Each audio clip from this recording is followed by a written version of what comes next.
¿Qué tal? Soy el profesor Josué y el día de hoy les traigo otra solución para otra de las versiones que hay de la LG. Entonces, vamos con la resolución. Me dice, si una máquina consume 3,00 galones de combustible al día, determine cuántos pies cúbicos de combustible consume por hora. Entonces, ¿de dónde vamos a partir? Pues de los 3,00 galones de combustible por día. Ahora, recordemos algo. Cuando nosotros realizamos una conversión, como es este caso, eh, las, es- los números de cifras significativas se tienen que mantener. Entonces, en este caso, el 3,00 tengo que fijarme cuántas cifras significativas tiene. Entonces, son 3,00 y son tres cifras significativas, ¿verdad? Ahora, vamos a empezar a usar los factores de conversión. En este caso, podemos observar, me dan cuánto equivale un galón en litros y voy a utilizar, de hecho, eso. Bueno, vamos a partir primero para llegar a las horas. Una hora, bueno, un día, ¿cierto? ¿A qué equivale? Un día equivale justamente a 24 horas. De esa forma ya podríamos ir eliminando día con día. Ahora, vamos con la parte de los galones. Me hice el ejercicio que un galón justamente equivale a 3,79 litros. Ahora, me dicen que un centímetro cúbico es un mililitro. Entonces, aquí viene la parte que hay que tener el análisis. M, minúscula, es el prefijo que hace referencia a mili, que es la potencia de 10 a la menos 3. Recordemos que esto significa mili, es un prefijo, sistema internacional, correcto, mili. Ahora, si yo quiero un milímetro, ¿qué significa esto? Que el prefijo mili simplemente lo estoy multiplicando por un litro. Es decir, que un ml, un mililitro, realmente es la potencia 10 mili por el litro, ¿se dan cuenta? Justamente eso es lo que necesito. ¿Por qué? Porque si ahora yo sé que un mililitro equivale a 1 por 10 a la menos 3 por litro, nos podemos dar cuenta que el litro con litro se pueden simplificar, vamos a simplificar el resto, galón con galón, día con día, y eso nos conviene, porque ahora que tenemos los mililitros, yo ya puedo convertir, como me dice el ejercicio, a centímetros cúbicos. ¿Por qué? Porque el mismo ejercicio me dice que un mililitro, un ml, equivale a un centímetro cúbico. Ahora, yo necesito llegar a los pies. ¿Y aquí qué me dicen? Me dicen, hey, un pie, ok, un pie equivale a 30,48 centímetros. Pero yo no necesito esa unidad, yo necesito la unidad cúbica. Entonces, ¿qué es lo único que se hace? Pues se eleva al cubo, los pies se eleva al cubo los 30,48 y los centímetros al cubo. De manera que la igualdad se va a respetar. Entonces, ahora sí, yo ya me puedo dar cuenta que centímetro cúbico con centímetro cúbico se van, mililitro con mililitro, y ya queden las unidades que yo necesito, pie cúbico y horas. Entonces, ¿este valor cuánto me vendría que dar? Pues sería 3,00 por 3,79 pie cúbico, ¿cierto? Entre 24 por 1 por 10 a la menos 3 por 30,48 al cubo, ¿cierto? Horas. Y entonces simplemente ahora vamos a nuestra calculadora y vamos a ver cuánto nos quedaría este valor. Este valor nos queda aproximadamente, vamos a escribirlo aquí, 0,01673 más decimales, ¿cierto? Pies cúbicos por hora. Entonces, como yo les dije, hay que respetar las cifras significativas al momento de convertir. Si yo partí de tres cifras significativas, mi conversión también las tiene que mantener. Entonces, recordemos las reglas. Los ceros a la izquierda, que solo me ayudan a ubicar el punto decimal, no son significativos. Es decir, este 0,0 no son significativos. Entonces los puedo ignorar mientras encierro mi cajón. Y ahí me quedaría que este es 167 serían las cifras que tienen significado, serían las cifras significativas. Ahora, tengo que aplicar reglas de redondeo. ¿Qué pasa cuando el número 3 es menor que el 5? 3 es menor que el 5. Pues obviamente nuestra cifra que se retiene, es decir, el 7, no cambia. Es decir, no va a aumentar en una unidad. Es decir, que por técnicas de redondeo, esto va a ser 0.0167 pies cúbicos sobre hora. Y ese sería el resultado de convertir 3 galones de combustible por día a pie cúbico por hora. Es lo que consumiría cada hora. Entonces nuestra respuesta sería literal C. Vamos con el siguiente ejercicio. ¿Qué me dice? Me dice, hey, 3 cajas tienen masas de 15 kilogramos, 8.413 kilogramos y 3.14 kilogramos. Me dicen, ¿cuál sería el peso de este conjunto en newtons? Me dicen que un newton es 1 kilogramo por metro sobre segundo al cuadrado. Entonces, ¿qué es lo que tengo que hacer aquí? Pues lo primero es sumar la cantidad de la masa que tengo aquí. ¿Por qué? Porque yo tengo la masa total, ¿qué sería? Pues sumar toda la cantidad de masa que tenemos para saber cuánto va a equivaler todo este conjunto, ¿cierto? Entonces, la masa total, que va a ser la masa 1, que son 15 kilogramos, más la masa 2, que son 8.413 kilogramos, más 3.14 kilogramos. Ahora, ¿qué es lo que pasa? Yo necesito acordarme que estoy sumando con mediciones, ¿cierto? Estos 3 valores van a ser mediciones. Entonces, ¿cuál es la regla que se aplica cuando tenemos sumas de mediciones? Pues la regla es que mi resultado va a estar en el menor, cuando se suma o se resta, va a estar en el menor número de decimales. Entonces, ¿cómo voy a identificar cuál tiene el menor número de decimales? Pues por lo siguiente. 15 kilogramos, ¿cuántos decimales va a tener? Pues va a tener 0 decimales. ¿Por qué? Porque es un número entero. Ahora, de aquí ya no me hace falta analizar el resto de decimales, aunque si yo lo quiero lo puedo notar, 8.413 tiene 3 decimales y 3.14 tiene 2 decimales. Entonces, obviamente, ¿cuál es el que menor número de decimales va a tener? Pues va a ser estos 0 decimales. Entonces, en eso, yo voy a tener que escribir mi resultado, ¿correcto?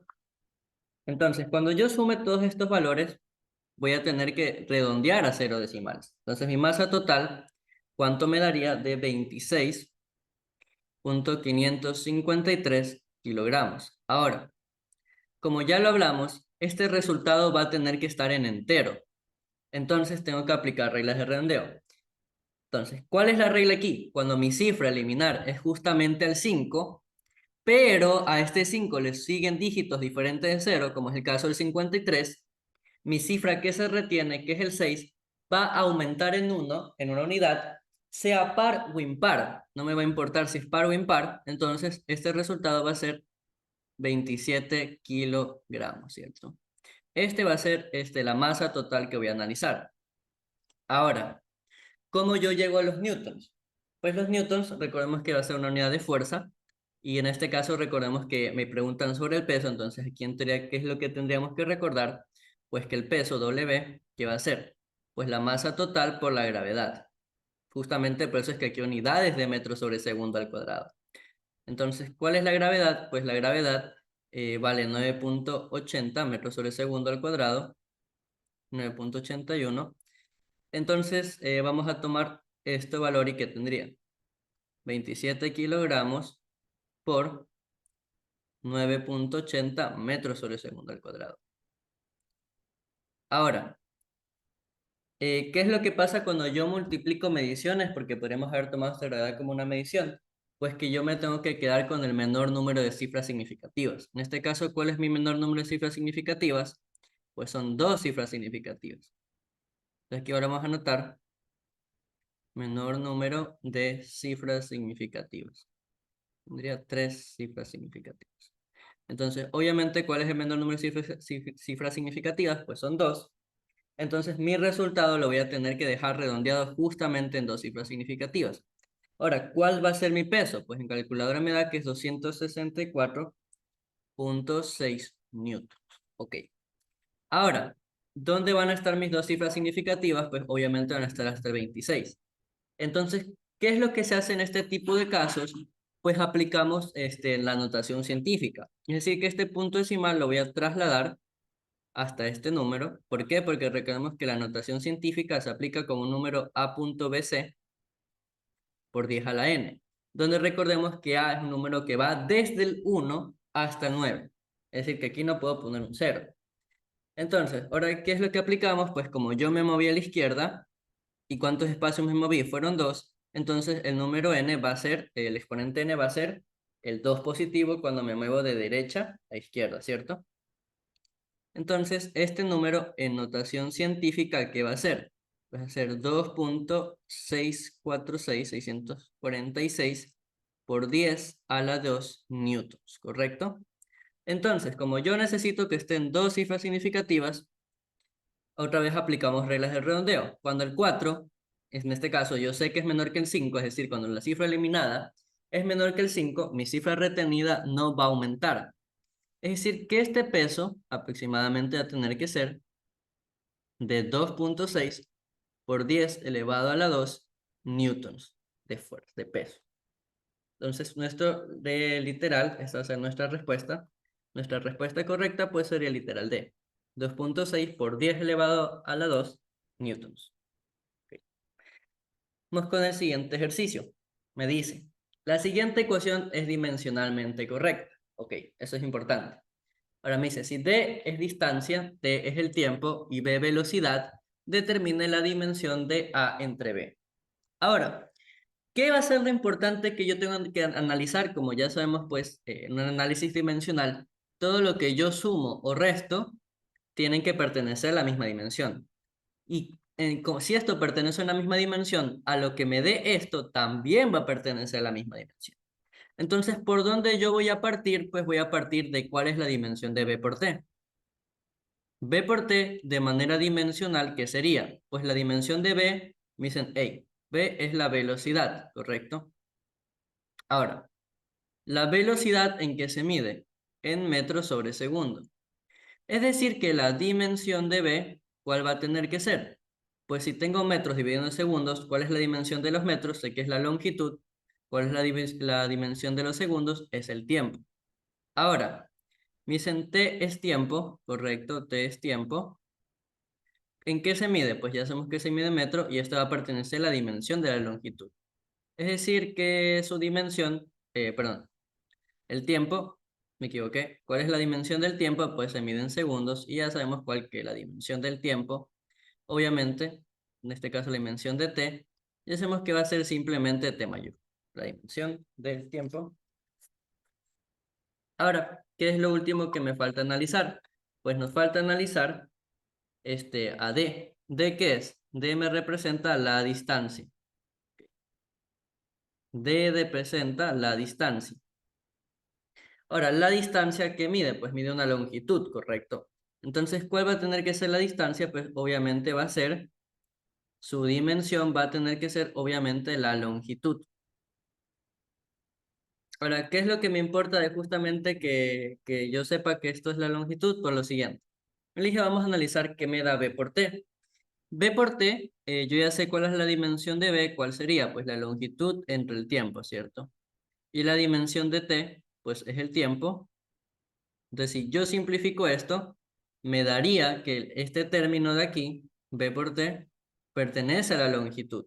Entonces, viendo un análisis dimensional más rápido, yo podría plantear lo siguiente, que la longitud va a ser la dimensión de A por la dimensión de D, ¿cierto? Sobre la dimensión de 3 T al cuadrado, ¿cierto? Y también la longitud, aquí tiene que ser igual, pues a la dimensión de B sobre la dimensión de B, ¿verdad? La velocidad sobre B. Entonces, ¿por qué planteamos esto de esta forma? Porque recordemos que todo lo que está de un lado tiene que ser igual a lo que está del otro, ¿verdad? Es decir, esto es igual a esto, pero también esto tiene que ser igual a esto en dimensión, ¿verdad? Ahora, recordemos, los números son adimensionales, es decir, que esto se lo podría simplificar porque no tiene dimensión. Ahora, ¿cuál va a ser la dimensión de A? Simplemente A, ¿cuál es la dimensión de D? L, ¿cuál es la dimensión del tiempo? Pues sería t al cuadrado, ¿correcto? T al cuadrado. Es decir, ¿qué pasa si yo mando esto a multiplicar y esto a dividir? Pues yo me quedaría con la siguiente expresión, que t al cuadrado, ¿cierto? Por L sobre L, pues va a ser igual a la dimensión de A.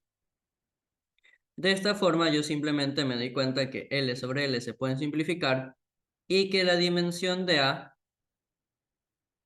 simplemente va a ser t al cuadrado, va a ser el tiempo al cuadrado. Esto es lo que podemos llegar a concluir, que la dimensión de A es el tiempo al cuadrado. Ahora, por el otro lado, ¿qué me tengo que acordar? Si mando multiplicar la dimensión de B, me queda B por la longitud, va a ser igual a la dimensión de la velocidad, que ¿cuál es? Es L sobre T, ¿correcto? Ahora, ¿qué tal si yo multiplico aquí por 1 entre L? Y acá también hago lo mismo, multiplico por 1 entre la longitud, que me doy cuenta que puedo simplificar, ¿cierto? Longitud con longitud, longitud con longitud. ¿Y qué me daría finalmente? Pues me daría que la dimensión de B mayúscula es 1 entre T, ¿cierto? Esto es lo que me daría. Ahora, esto también como lo puedo ver como T elevado a la menos 1, ¿cierto? Entonces llegamos a ese resultado, que la dimensión de A y la dimensión de B son esas. Ahora, a mí no me piden esto, a mí me piden, hey, dime cuál es la dimensión de A entre B. Entonces, ahora que yo conozco A, simplemente voy a reemplazar, sería T al cuadrado sobre B, que esté elevado a la menos 1. Ahora recordemos, cuando yo tengo una misma base, que en este caso sería T, sobre otro término que está elevado a un otro exponente, recordemos que esto por propiedad de exponente sería a m menos n, ¿cierto? De esta forma que tendré aquí, t cuadrado menos 1, ¿cierto? Ahora, esto finalmente se puede observar de manera clara que va a ser t al cubo, ¿cierto? T al cubo. Y esa sería pues la solución de ese ejercicio, que la dimensión de A sobre B pues va a ser T al cubo, es decir, el literal C. Entonces, vamos con el siguiente ejercicio. Me dice, hey, dado los vectores mostrados en la figura, determiné la magnitud del vector resultante, conociendo que A es igual a 8 unidades y B es igual a 3 unidades. Entonces, ¿qué es lo que podemos hacer aquí? Pues vamos a sacar la imagen, vamos a hacer un capture. ¿Qué es lo que podemos hacer aquí? Pues vamos a hacer un diagrama de vectores por método del polígono y vamos a darnos cuenta de varias cosas. Los primeros vectores que voy a analizar van a ser solamente estos 4 de aquí. Este vector, con este vector, ¿cierto? ¿Qué me puedo dar cuenta yo de manera fácil? Vamos a ponerle nombres, ¿ok? Vamos a decir que este es el vector P, ¿cierto? Ahora, si este es el vector P, ¿qué me puedo dar cuenta yo con el otro vector? Que este vector de aquí es el negativo del vector P, ¿cierto? ¿Por qué puedo afirmar yo que es el negativo del vector P? Porque el uno está apuntando en esta dirección, mientras que el otro apunta en dirección contraria. Y si yo los sobrepongo, es decir, hago esto, perdón. Si yo hago lo siguiente, me doy cuenta que en magnitud, es decir, el tamaño de las flechas son iguales. Y si me doy cuenta, siguen la misma línea de acción también. Entonces, ¿esto qué significa? Que cuando yo sume estos dos vectores, P y menos P, la suma de dos vectores opuestos entre sí, o la suma de un vector P más su vector negativo, pues esto se tiene que cumplir que es igual a 0. Ok. Esto es lo primero que yo me voy a dar cuenta de este gráfico. La vamos a dejar aquí a un lado. Ok. Y vamos a poner aquí sus colores, otra vez, para que se vaya entendiendo. Entonces, este es el vector P, este es mi vector P, y este sería el vector menos P. Y aquí escribimos P, y este sería menos P. Entonces, cuando se sumen, se van a restar. Ahora, eso también va a pasar con con este siguiente par de vectores, ¿cierto? Si yo aquí trazo el vector V y el vector de acá, otra vez con lo que ya explicamos, yo me puedo dar cuenta, si yo lo sobrepongo, es decir, voy a hacer lo siguiente, este vector B con el vector menos B, me doy cuenta otra vez, de manera sencilla, que este va a ser el negativo del vector B. ¿Eso qué significa? Otra vez, perdón. ¿Qué va a significar? Que cuando yo lo sume, es decir, lo que voy a poner aquí, yo sumo este vector B con el subvector menos B, que es lo que me están pidiendo que haga, esta suma va a tener que ser otra vez igual a 0, ¿cierto? Aquí estaría el vector b, este sería el vector menos b, vamos a anotar nuestro vector b, nuestro vector negativo de b. Cuando yo lo sume, otra vez, ¿qué va a tener que suceder? Pues la suma va a tener que ser 0, al ser vectores opuestos entre sí, al ser el par vector con su vector negativo. Entonces, esto es igual a 0. Ahora, ¿cuáles son los últimos vectores que yo en teoría tengo que analizar? Pues tengo que analizar este vector A, ¿cierto? Este vector A, que estaría hasta aquí. Y ahora yo me doy cuenta, si este lado mide A, obviamente este vector que se está dibujando aquí también va a ser el vector A. Es decir, que si este es mi vector A y este es mi vector A, ¿qué puedo yo darme cuenta? Pues puedo darme cuenta que son dos vectores que lo primero es que van en una misma dirección, ¿cierto? Van hacia la derecha, ¿verdad? Entonces, como ambos vectores van hacia la derecha, yo puedo afirmar que estos dos vectores simplemente van a ser vectores que aquí lo vamos a escribir, los vector A van a ser vectores de una única componente. ¿Cuál va a ser? Una componente en el eje unitario Y, ¿verdad? ¿Y cuánto vale? Pues yo sé que este lado de esta figura geométrica ya me da el ejercicio que vale 8 unidades, ¿cierto? Entonces, este vector A, ¿qué va a ser? 8,00 en Y medido en unidades. Y ese va a ser obviamente nuestro vector A. Ahora, el último par de vectores que me falta analizar son los vectores B, que si me doy cuenta, ambos están apuntando justamente hacia abajo, en la misma dirección. Aquí estaría el vector B y este otro vector B, correcto. Ahora, otra vez, yo me puedo aplicar lo siguiente. Yo estoy viendo que estos dos vectores B son vectores que apuntan en dirección hacia abajo. Es decir, otra vez formando aquí que este es el plano XY. Estos dos vectores, ¿qué serían? Pues si está apuntando hacia abajo, son vectores que van a tener un signo negativo en la componente, en el eje unitario de J. Y yo sé cuánto mide ese lado, ¿vale? 3,00 unidades. Es decir, que son vectores de menos 3,00J medido en unidades, ¿cierto? Entonces, ¿de qué me sirve saber esto? Que si yo hago la resultante, que va a ser la suma de todos estos vectores, es decir, el vector A, más el vector B, más el vector P, más el vector B, más el vector negativo de P, más el vector negativo de B, otra vez más A, más B, pues obviamente yo ya me puedo dar cuenta que P con menos P se simplifican, B con menos B se simplifican, y el vector resultante, ¿cuál va a ser? Pues va a ser un vector que es el doble de la suma de A, más el doble de la suma de B, ¿cierto? Entonces, formando este vector resultante, ¿yo qué puedo darme cuenta? Que A, ¿cuánto vale?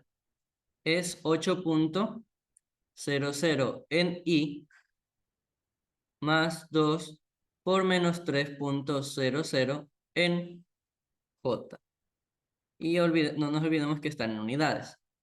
Es decir, que mi vector resultante, ¿cuál va a ser? Pues va a ser un vector de la forma 16,00 in, ¿cierto? Bueno, sería 16,00 en I menos 0,00 en J.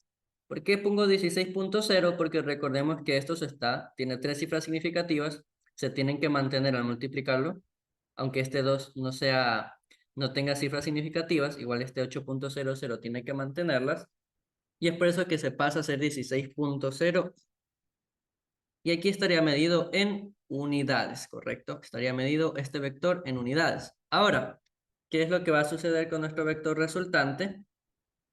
¿Qué es lo que va a pasar con nuestro vector resultante? Pues me piden que yo determine la magnitud de dicho vector resultante. Entonces, ¿cuál es la magnitud del vector resultante? Pues simplemente es la suma de sus componentes al cuadrado, bueno, la raíz de sumar cada una de sus componentes al cuadrado, ¿cierto? Es decir, que la magnitud de este vector, ¿cuál sería? 16,0 al cuadrado más menos 6,00 al cuadrado dentro de una raíz. Y esto obviamente estaría medido en unidades. Ahora, recordemos lo siguiente, como aplicamos cifras significativas otra vez, este resultado va a tener que estar en un decimal, lo más probable, y este también, momento de sumarse, este en 2. Entonces vamos a dejar, bueno, igual viendo la lista de respuestas, la vamos a dejar redondeada en una unidad, ¿ok? Vamos a ver cuánto nos da cuando lo redondeamos. Y ok. Me queda lo siguiente, que el vector resultante va a estar medido en ¿cuánto? 16,088 unidades. Entonces, como dijimos, vamos a dejarlo redondeado en un decimal. Como el 8 es mayor que el 5, pues ya sabemos que este vector resultante, cuando lo redondeemos, me va a quedar como 17,1 unidades. Y este va a ser, pues, la respuesta a este ejercicio, que la magnitud del vector resultante es de 17,1 unidades. Es decir, sería literal A. Vamos con el siguiente ejercicio. Muy bien. Me dice, de acuerdo con el gráfico adjunto, me dice que determine el vector negativo de la resultante de la operación. Ok, me pide que encuentre el negativo de la operación de 3 de P, del vector P, más 3 veces el vector Q. Ahora, ¿cómo podemos hacer esto? Pues lo podríamos hacer a través de la resta de puntos, ¿cierto? Vamos a hacer eso. Este es el gráfico adjunto que me dan. Entonces, ¿de dónde parte este vector P? Pues vamos a verlo. Si para acá está el plano X, uy, me di cuenta que no cortamos el eje Y para que se vea todo.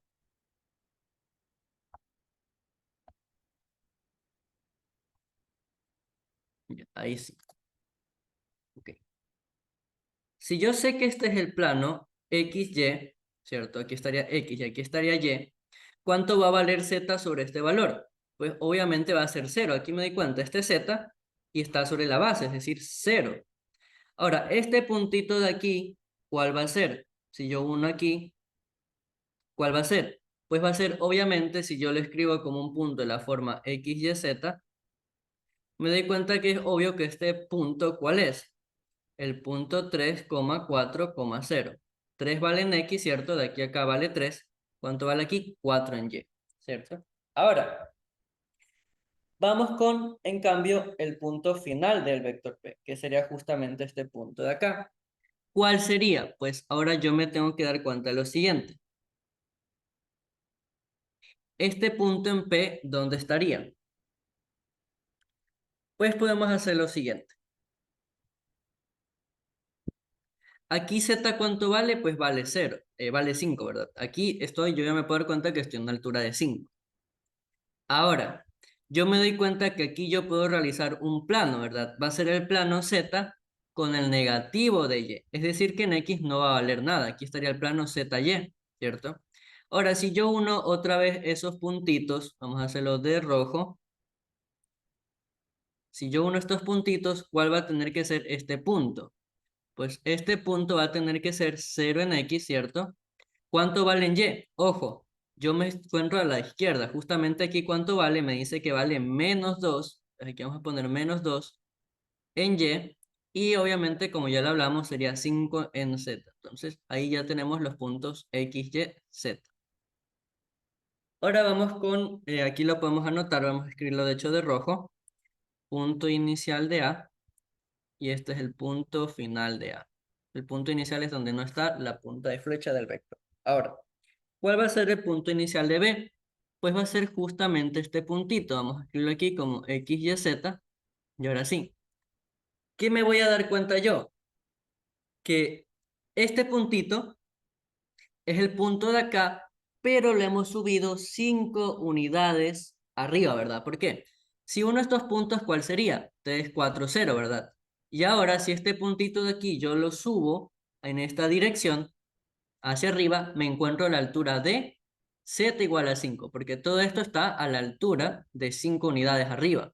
Es decir, que este punto x y z finalmente, ¿cuál va a ser? El punto 3,4,5. Ahora,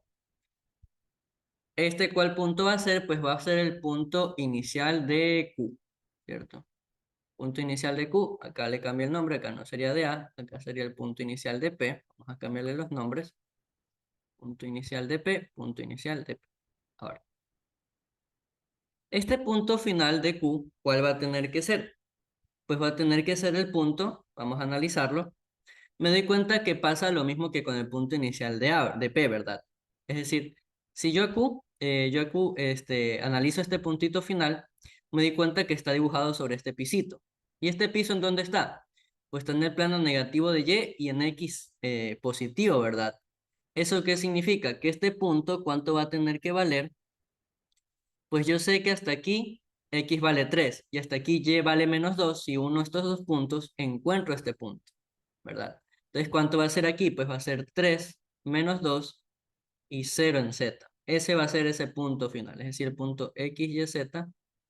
En este punto Q va a tener que ser justamente esos valores, ¿verdad? 3 menos 2 y 0 van a ser esos valores de aquí. Que de hecho aquí lo vamos a anotar más bonito para que se entienda.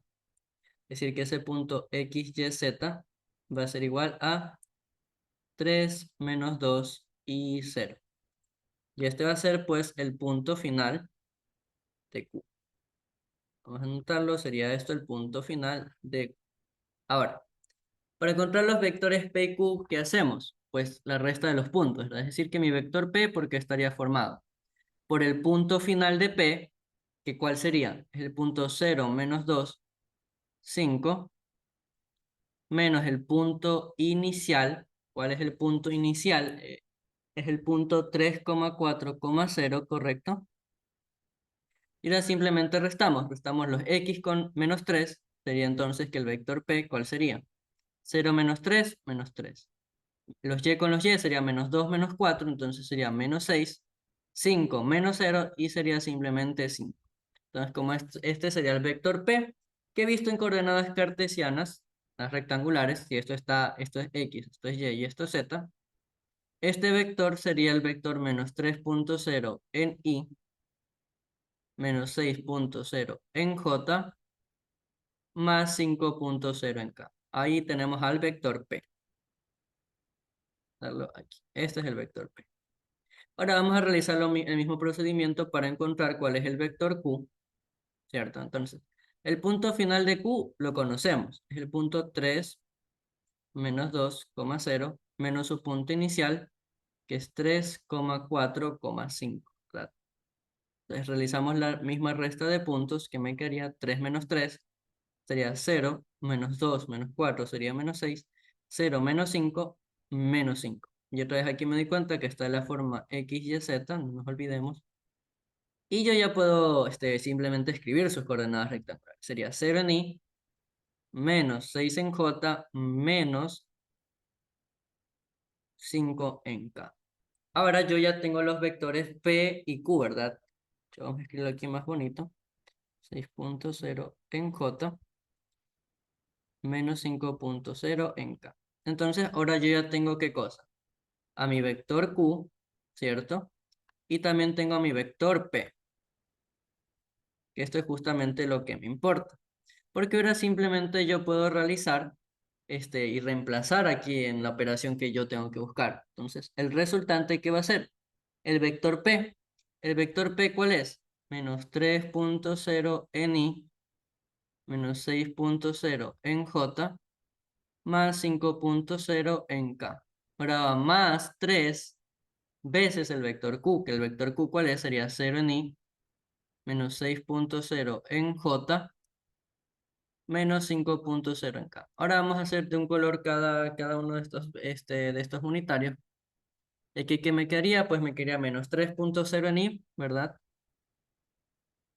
Y vamos a ordenarlo de la siguiente forma. ¿Cuánto me quedaría aquí 3 por 0? Pues sería 0 en i, ¿verdad? Ahora, vamos, -6,0 en j, 3 por -6 sería 18, ¿verdad? Entonces sería -18 en j, 5 más 3 por -5 sería -15, -15 más 5, pues me daría bueno, aquí vamos a anotarlo mejor, sería más 5,0 en k, ¿cierto?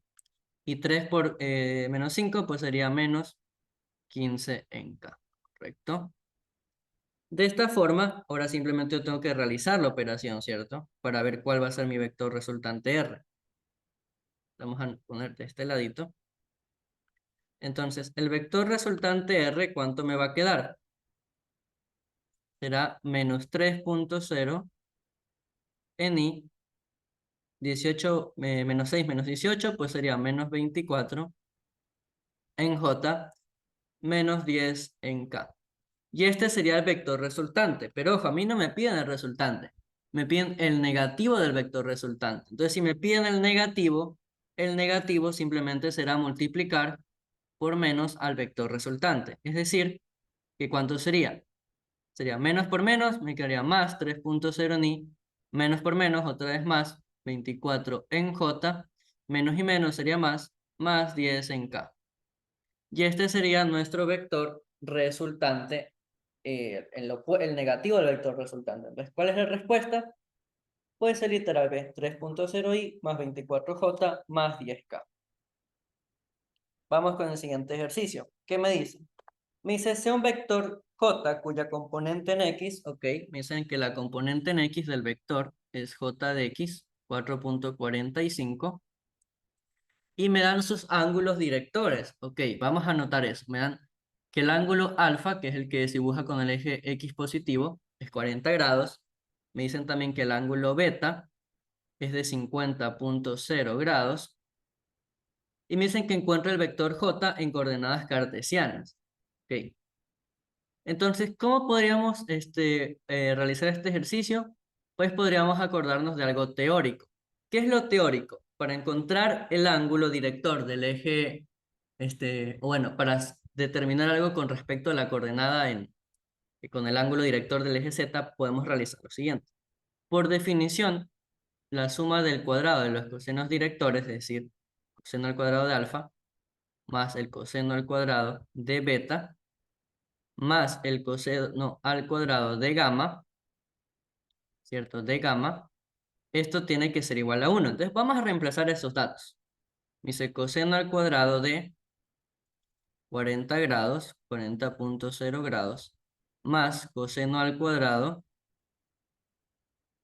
de 50.0 grados, más el coseno al cuadrado de gamma es igual a 1. Ahora, coseno al cuadrado de 40 grados más coseno al cuadrado de 50 grados nos dan como resultado 1. Estos términos de aquí, coseno al cuadrado de 40 grados más coseno al cuadrado de 50 grados es 1. Es decir, que este valor que me quería, que 1 más el coseno al cuadrado de gamma es 1. Entonces 1 menos 1 es 0. Y me quedaría que el coseno al cuadrado de gamma es igual a 0. Es decir, que le sacamos la raíz cuadrada, pues me quedaría la raíz de 0, simplemente. Entonces, aquí a pesar de que me queda el valor absoluto, pues recordemos que el 0 siempre es 0, entonces nos quería que el coseno o el coseno director de gamma es 0. ¿Esto qué significa por definición? Pues por definición nos podemos acordar lo siguiente. El coseno director, gamma, ¿qué es? Es la componente del vector en z sobre la magnitud del vector j, ¿verdad? Esto es con lo que significa. Ahora, si yo ya encontré que este coseno vale 0, sería entonces que 0 es igual a la componente en z sobre la magnitud del vector j. Ahora, ¿cuál es la única opción posible de que esto me dé 0? Pues yo aquí me puedo acordar que nunca el denominador es 0 y tiene mucho sentido porque la magnitud del vector no va a ser 0. Entonces, ¿cuál es la única forma de que esto dé 0? Pues que la componente en z vaya a valer 0. Esa es la única opción para que al momento de nuestro coseno director sea 0. Es decir, que la componente en z uno ya puede concluir que es 0, ¿verdad? Eso es lo que podríamos ir concluyendo. Ahora, vamos a usar otro de los cosenos directores por lo siguiente. El coseno director de alfa, que va a ser la componente en x del vector sobre la magnitud del vector, ¿cierto? Entonces, la magnitud del vector coseno director de alfa es esa componente en x, ¿cierto?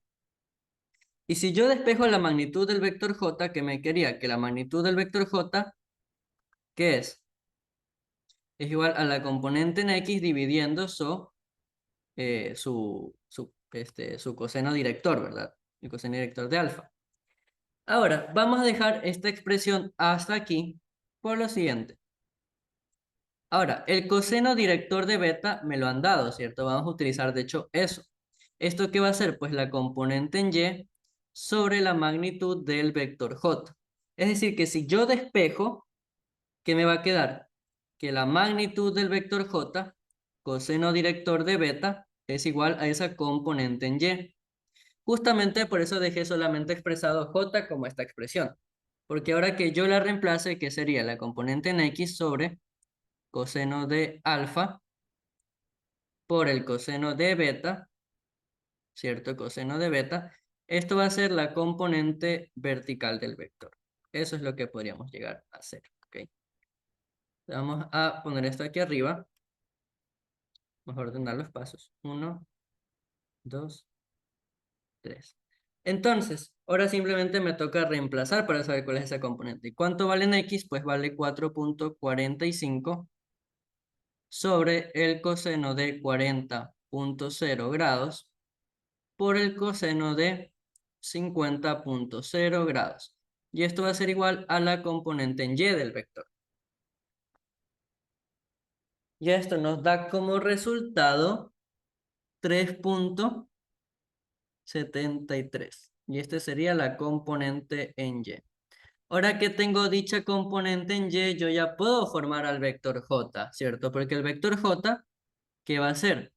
Pues es un vector en x por el unitario y más su componente en y por el unitario j más su componente en z por el unitario k.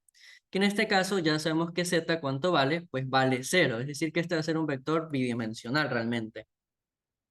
¿Cierto? Va a ser un vector bidimensional. Entonces, si yo reemplazo los datos, pues me quedaría que el vector j, la componente en x, ¿cuánto vale? 4.45, ¿cierto? En y, más la componente en y, que es 3.73 en j. Y este sería pues el resultado. Sería que el vector j es un vector de 4.45 en y más 3.73 en j. Es decir que nuestro resultado pues va a ser el literal a. 4.45 y más 3.73. Realmente nosotros pudimos haber marcado ya directamente la respuesta, porque cuando ya concluimos que z vale 0, pues simplemente en la opción de respuestas ya me pude dar cuenta de esto. Vamos con el siguiente ejercicio. El literal 7 que me dice, hey, el producto escalar entre los vectores E y S es 300.31 newton metro cuadrado coulomb, ¿verdad? Esto es lo que las unidades que tenemos. ¿Esto qué significa? Que cuando yo realice la operación, es decir, la multiplicación de punto, es decir, el producto punto del vector E con el vector S, esto tiene que ser igual a menos 331, ¿cierto? Newton metro al cuadrado sobre Coulomb. Entonces vamos a realizar esa operación. ¿Cuál es el vector E? El vector E es 34.0 en I más 46.0 en J menos 67.0 en K. Producto punto 1.40 en I más B en J más 2.70 en K. Y esto tiene que ser igual a menos 331. Bueno, aquí de hecho no nos olvidemos sus unidades. Vamos a escribirlas mejor para que el resultado nos quede lo mejor posible. ¿En qué estaba medido pues nuestro vector E? No nos olvidemos que estaba medido en Newton sobre Coulomb y el vector S está medido en metros al cuadrado. Y esto es igual a menos 331 Newton metro al cuadrado sobre Coulomb. Entonces, cuando yo multiplique la componente en X con la componente en X, me va a quedar justamente en esta unidad, Newton metro cuadrado sobre Coulomb. Pero aquí, ¿qué me quedaría? Pues sería 34.0 por la componente en X, que es 1.40. Y esto estaría medido en Newton metro cuadrado sobre Coulomb más, no nos olvidemos de eso, la componente en Y, que cuánto vale 46.0 por B, y esto no estaría en Newton metro cuadrado sobre coulombs, porque en B no sé realmente cuánto vale aún el valor, después dejarlo esto simplemente como Newton sobre coulomb, y B yo sé que es lo que mide en metros al cuadrado. Era simplemente por las componentes en Z, es decir, que aquí que me quería menos 67.0 por 2.70, ¿cierto? Y esto sería Newton metro al cuadrado sobre coulomb, y esto sería igual a menos 331 Newton metro al cuadrado sobre coulomb. Entonces vamos a ver cuánto nos va a quedar estos resultados. Es 34.0 por 1.40, 34.0 por 1.40. Me daría como resultado pues 47.6, 7.6 Newton metro al cuadrado sobre coulomb más 46.0 B Newton sobre coulomb. Y vamos con el siguiente, menos 67 por 2.70. Me quedaría menos 180.9 Newton metro al cuadrado coulomb. Y está igual a menos 331 Newton metro al cuadrado coulomb. Entonces, ahora simplemente despejando, ¿qué me quería? Pues 46.0 B Newton sobre coulomb va a tener que ser igual a ¿qué?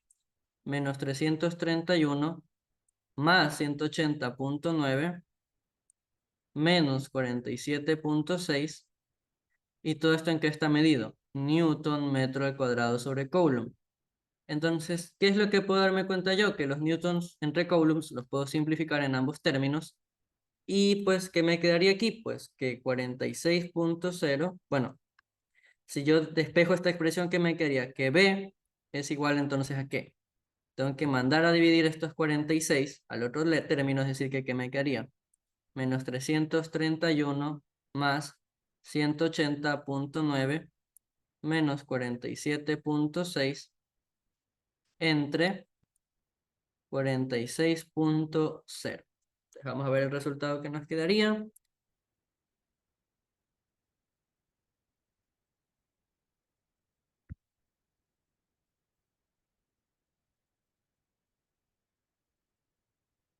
Pues nos quedaría el término B, estaría medido en metros al cuadrado, ¿cierto? Justamente por eso es que necesitamos saber cuánto vale B, que en este factor sabemos que está en metros al cuadrado, y nos daría que es menos 4.295 más términos metros al cuadrado, entonces vamos a lo redondeado en dos decimales, por las cifras significativas, y como yo sé, en este caso sería 5, 6, si no me equivoco, a este 5 le siguen más términos.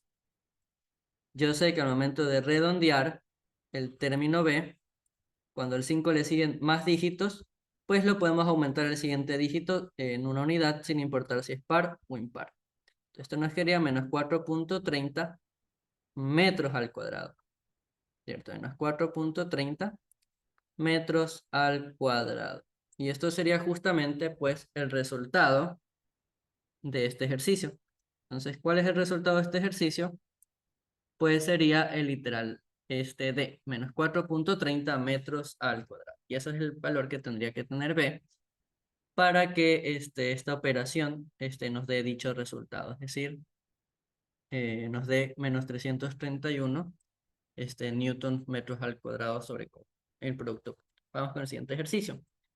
¿Qué me dice este ejercicio? Me dice, hey, los vectores A y B se descomponen como indica el gráfico adjunto. Determina un vector perpendicular a ambos y de 66.0 metros de magnitud.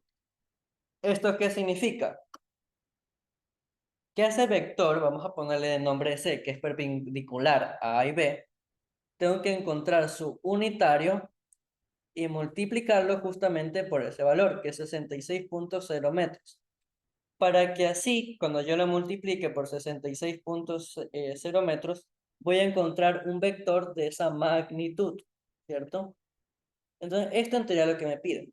Ahora, ese vector C, que es perpendicular a ambos vectores, ¿cuál va a tener que ser? pues va a tener que ser el resultado de hacer la operación del producto cruz entre A y B. ¿Ok? Porque este va a producir el vector perpendicular a los vectores A y B. ¿Es verdad? Entonces tengo que realizar la operación A cruz B para así yo encontrar cuánto valdría, ¿cierto? A cruz B. Ahora, pues, ¿cómo voy a formar el vector A? Pues esta vez no la voy a hacer por puntos, voy a hacer de una forma más rápida, en mi parecer. Bueno, no, mejor vamos a hacerlo por puntos. Pues en este caso, ¿qué me daría cuenta yo? De lo siguiente, me doy cuenta. Bueno, más que nada sin usar puntos. Vamos a usar vectores unitarios. Si yo trazo un vector unitario, que iría aquí, ¿cierto? ¿Cuánto tendría que valer? Pues tiene que valer 160 metros, ¿verdad? Porque de aquí a acá vale 160 metros. Entonces aquí podría anotar que 160 en I medido en metros, ya lo sabemos. Ahora, si yo le dibujo por extra un vector que va en esta dirección, bueno, no, mejor vamos a hacer un vector que suba, el por qué, un vector que suba en esta dirección, ¿cierto? ¿Cuánto tendría que valer ese vector que sube? Pues todo lo que vale la altura. ¿Cuánto vale esta altura? 130 metros, me dice que mide este lado de esta figura geométrica. Que cuidado ahí.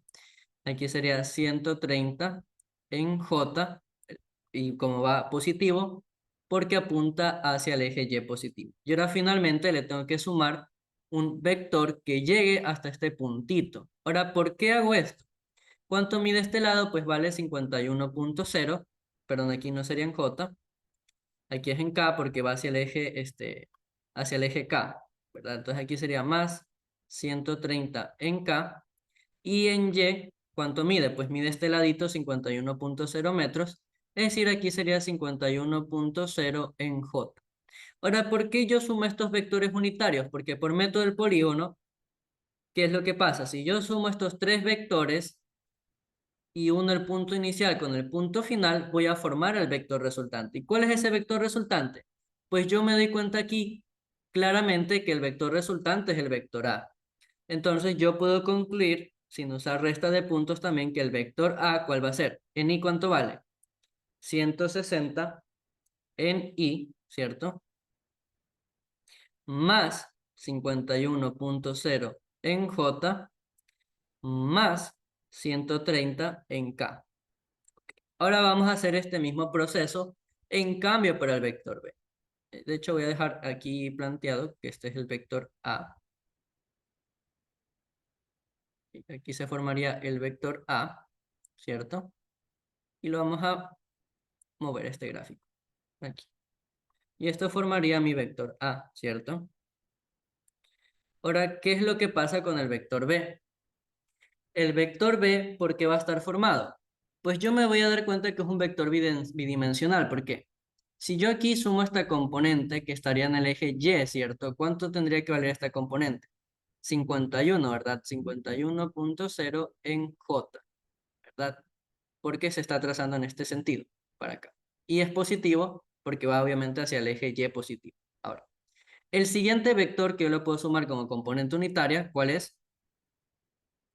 Este vector de aquí, que ahora como apunta hacia abajo significa que su componente es menos 130 en K, menos 130 en K. Y ahora obviamente cuando yo sumo estos dos vectores, ¿qué me va a dar? Me va a dar pues justamente al vector B, ¿cierto? Cuando yo sumo estos dos vectores, ¿qué me va a dar? Me da pues a mi vector B, ¿cierto? Me da este vector B. Aquí lo estaríamos formando, sería el vector B. Entonces, aquí lo podemos formar, ¿se dan cuenta? Formamos justamente al vector B por método del polígono. Aquí, vector B, ¿cuál sería? Sería 0 en I más 51.0 en J menos 130 en K. Eso es lo que estamos formando atrás de estos vectores. Entonces, de una forma gráfica vamos a dejar este vector aquí. Vamos a sacarle un capture ahí. Vamos a dejarlo anotado. Vamos a anotar esto. Este sería el vector A, ¿cierto?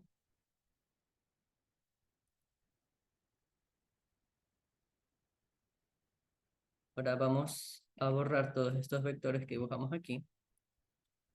Vamos a dibujar al vector B. ¿Y cuál sería? Ya, este vector de aquí, justamente el que tenemos aquí. Entonces, podemos darnos cuenta. Voy a borrar esto de aquí. De hecho, me tocaría borrar todo esto.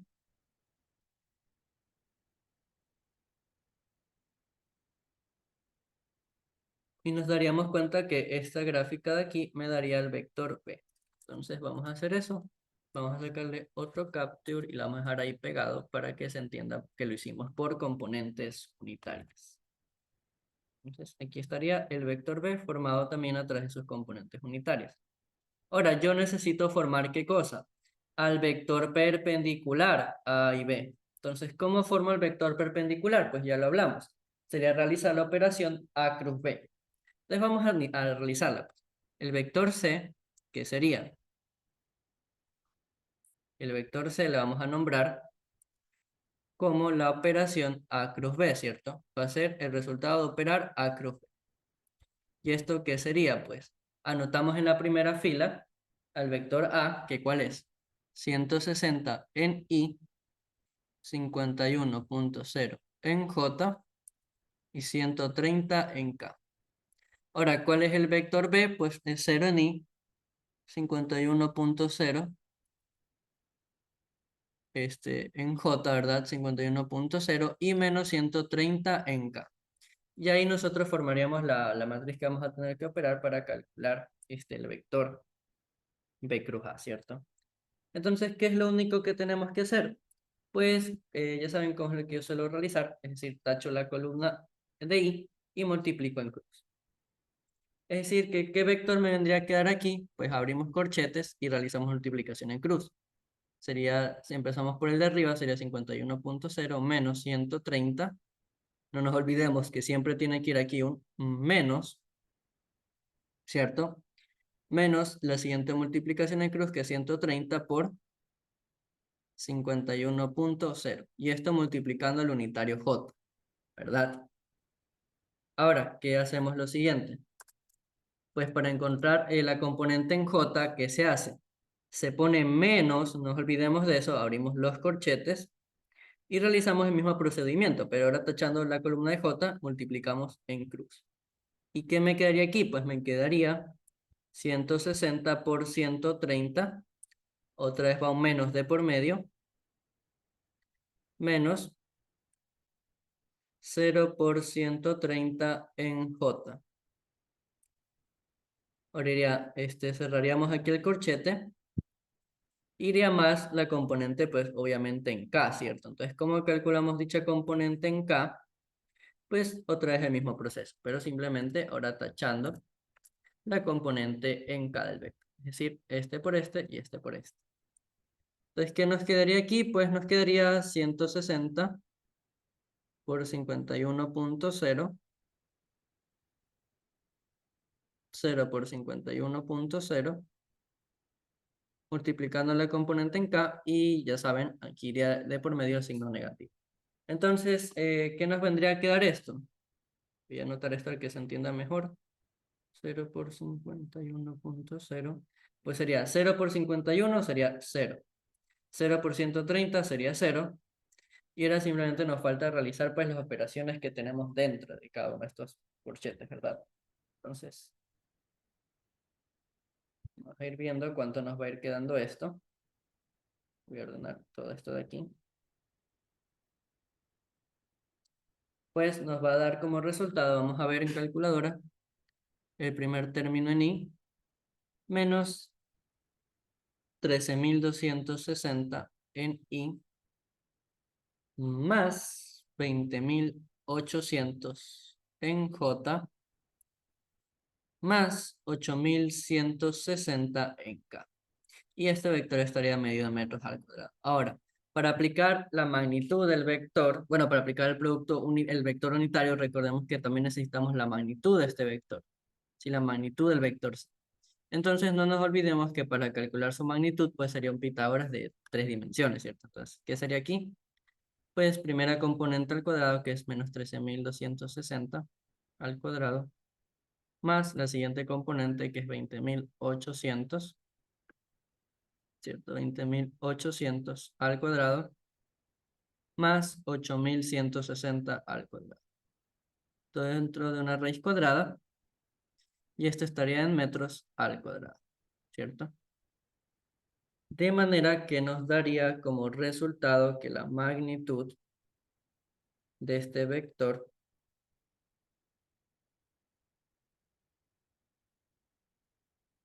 sería pues que la magnitud del vector C, que es 20 raíz de un número muy grande, sería 1.680.000, ¿no? 687.633 dentro de una raíz cuadrada y esto estaría medido en metros al cuadrado. Entonces, como ya había dicho al inicio del video, bueno, este ejercicio, ¿qué es lo que se hace? Pues se busca el unitario y se lo multiplica por la magnitud que necesito, es decir, 66. Ahora, ¿cuál es el unitario? Pues el vector unitario de C, ¿qué sería? Pues la componente en C del vector sobre su magnitud por I, más la componente del vector en Y sobre su magnitud por J, más la componente en Z por la magnitud por K. Y ahora, ¿qué es lo último que me falta para que tenga esa magnitud? Pues por definición, este vector que se formó aquí, en magnitud, vale una unidad. Entonces, ¿qué es lo que se hace para que ahora valga su magnitud 66 metros?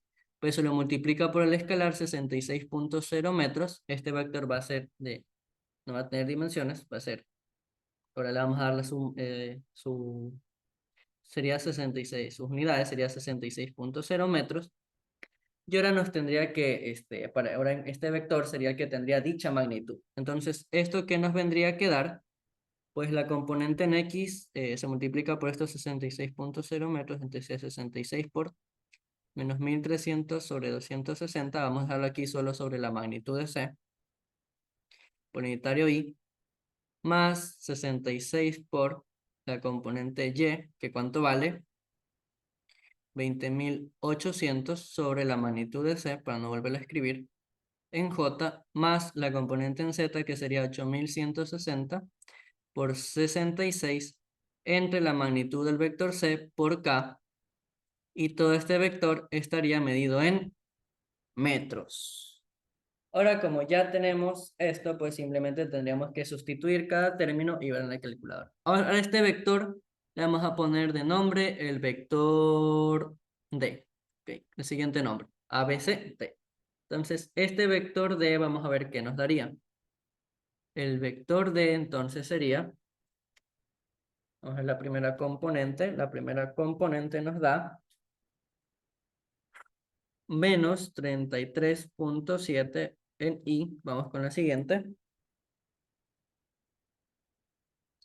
52.9 en J. Ok, más 52.9 en J, todo redondeado en un solo decimal.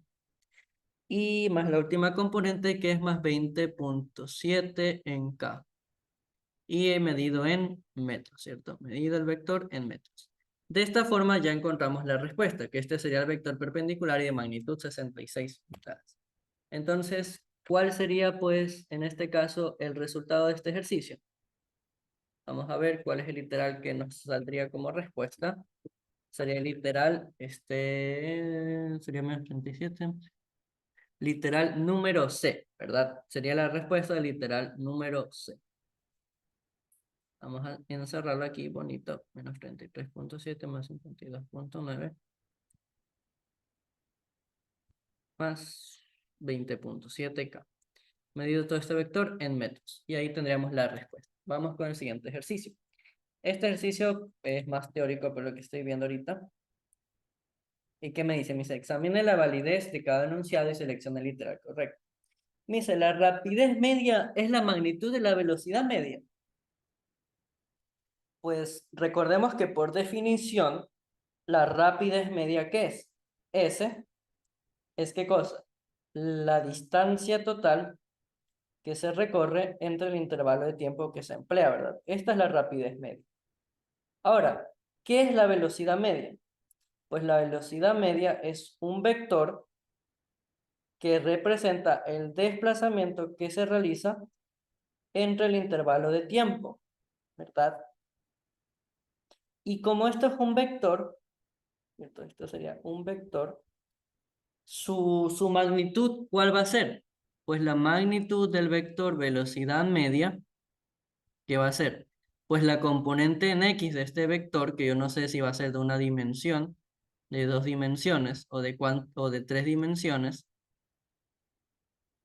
vamos a dejarlo hasta ahí, hasta 2 dimensiones, que es lo que se ha analizado, y esto estaría medido en metros sobre segundo. Ahora, esta es la magnitud.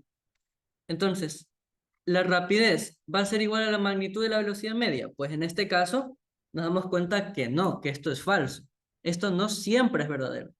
¿Cuándo es la única forma en que podría ser verdadero? Tal vez esto, pues por definición, nos podríamos acordar que la rapidez media puede ser mayor o igual que ahí sí que la magnitud de la velocidad media. Puede ser mayor o igual, pero no es necesario que se cumpla que la rapidez media es la magnitud de la velocidad media. Entonces, este primer literal podríamos decir que es falso. Ahora, el segundo literal, el segundo enunciado que me dice durante cierto intervalo de tiempo, si la velocidad media es nula, necesariamente el móvil estuvo en reposo. Pues esto también es falso. ¿Por qué puede ser falso? Por lo siguiente.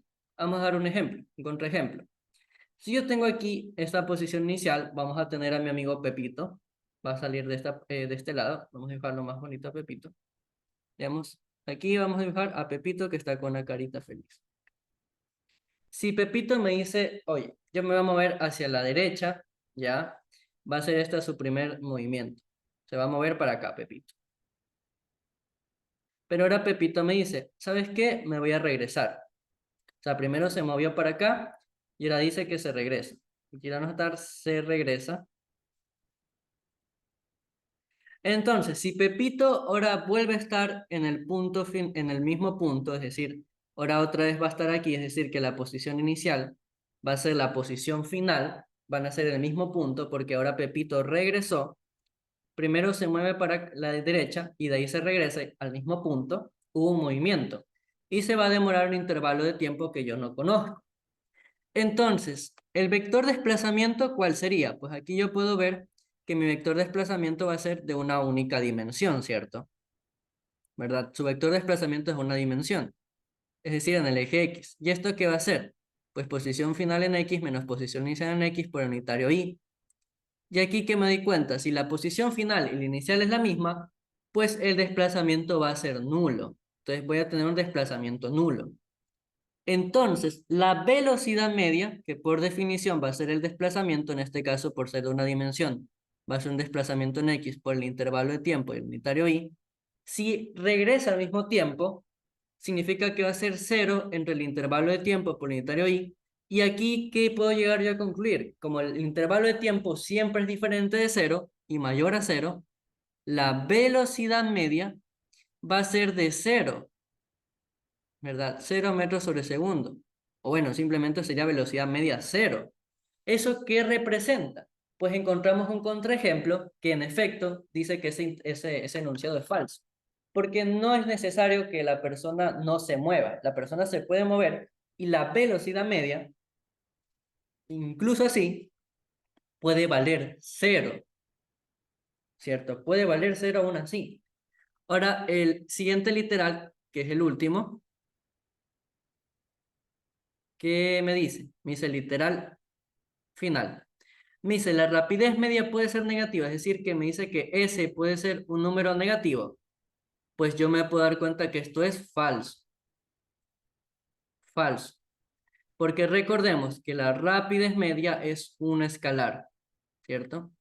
Una escalar. Y los escalares siempre son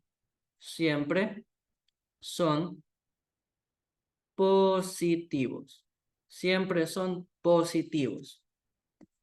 Entonces, este literal también es falso. ¿Cuándo hubiera sido esto verdadero? Pues hubiera sido verdadero si me hubiera dicho la velocidad puede ser negativa cuando el móvil se mueve en dirección negativa.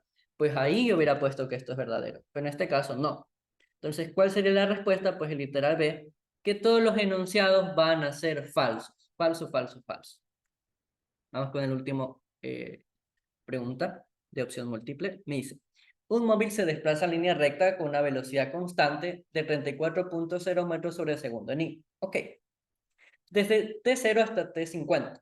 Cuando justamente en ese instante, de manera súbita, acelera, tal como indica la figura, y me dice, determine la velocidad del móvil a los 150 segundos. Es decir, que me preguntan, en este tiempo de acá, ¿cuánto va a ser 150? En 150 segundos, ¿cuánto va a ser dicha velocidad? Entonces, aquí, ¿qué nos podemos acordar, chicos? Lo siguiente. Si aquí yo veo que la aceleración es cero, porque está sobre esa recta, ¿qué me doy cuenta? Que estoy en un MRU. Ahora, en este siguiente tramo también me doy cuenta que está en un MRU. ¿En dónde solamente va a estar en un MRV? Pues en el tramo de aquí, ¿cierto? Aquí va a haber un MRV. Ok.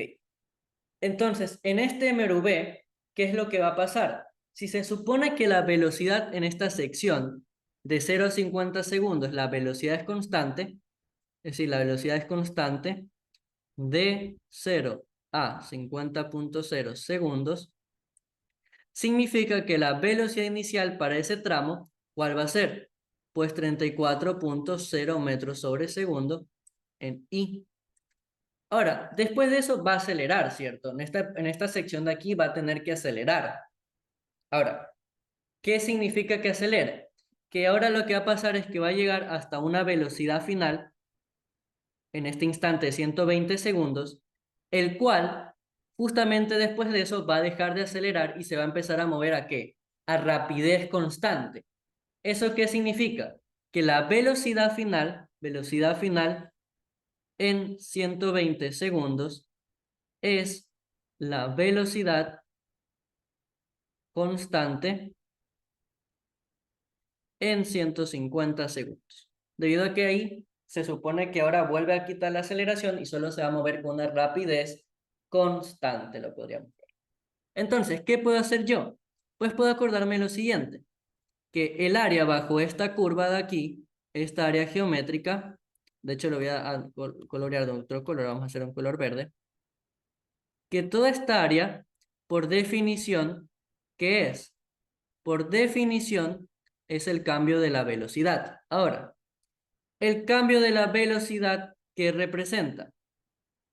Velocidad final menos velocidad inicial. Entonces, ¿cómo calcularía el cambio de la velocidad si yo que es el área bajo, sé que es el área bajo la curva? Pues ¿cuánto valdría esta base? Aquí sería esta figura geométrica. Base por altura. Aquí me di cuenta que aquí falta el valor. Aquí por si acaso, en la gráfica decía 0.75. Ok. Entonces, el cambio de velocidad, ¿qué sería? Pues base por altura. Entonces, esta base de aquí, ¿cuánto va a tener que valer? Pues va a tener que ser 120 menos estos 50, ¿cierto? Eso va a tener que valer. Entonces, aquí sería 120 segundos menos 50 segundos. Vamos a ver por cuánto. Por 0.75 metros sobre segundo al cuadrado. 0.75 metros sobre segundo al cuadrado. Entonces, este resultado, ¿cuánto nos da? Pues nos da que el cambio de velocidad es 52, si no me equivoco, 52.5 metros sobre segundo.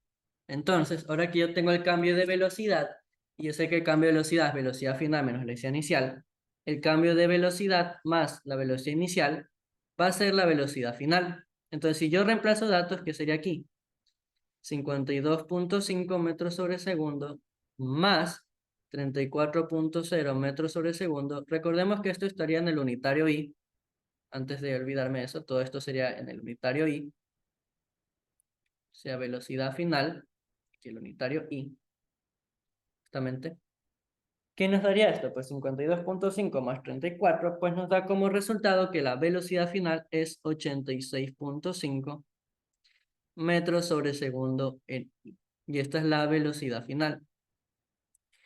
Ahora, como yo les expliqué, si en este punto yo llego hasta esa velocidad de 86.5 metros sobre segundo, esa velocidad final, ¿qué significa? Que luego en la otra sección hay aceleración cero. Eso no significa que vaya a frenar.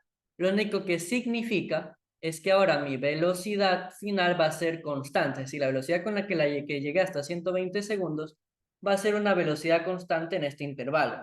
Entonces, mi respuesta va a tener que ser 86,5 metros sobre segundo. Ese va a ser el resultado en 150 segundos. ¿Ok?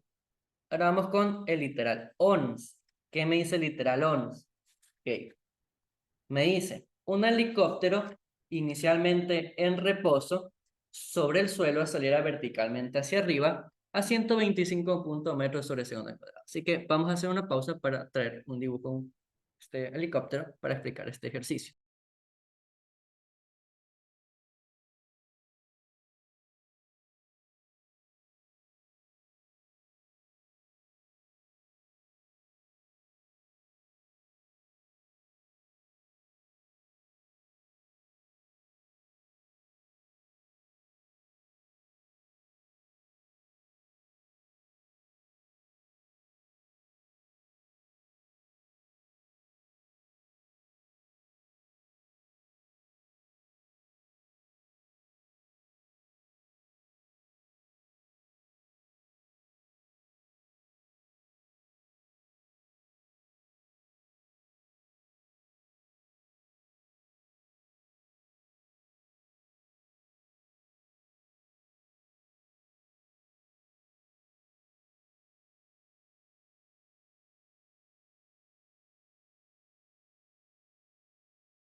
Entonces, este desplazamiento vertical final, bueno, el último, ¿cuánto me va a dar? Pues me daría 23.1 metros.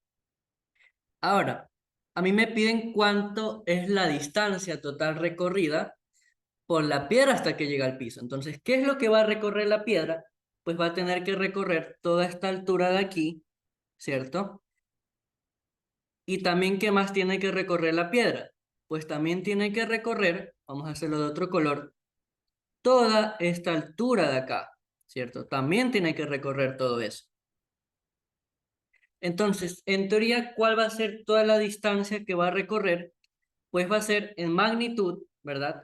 El doble de este desplazamiento, ¿cierto? El doble de la magnitud del desplazamiento 3. Recordemos que la magnitud, ¿qué sería? Pues el valor absoluto bueno, sería, en este caso, cuánto mide esta flecha, que sería esta altura 1 y esta altura 2. El doble de eso sería pues lo que recorre en este arco. Ahora el último arco que va a recorrer en distancia, ¿qué va a ser? Pues también va a ser la magnitud del desplazamiento 2 más la magnitud del desplazamiento 1. Es decir que la distancia, ¿cuánto va a ser? El doble de 23.1 metros más 181 metros, ¿cierto? 181 metros más 916 metros. Y esa va a ser toda la distancia que va a recorrer la partícula, ¿cierto?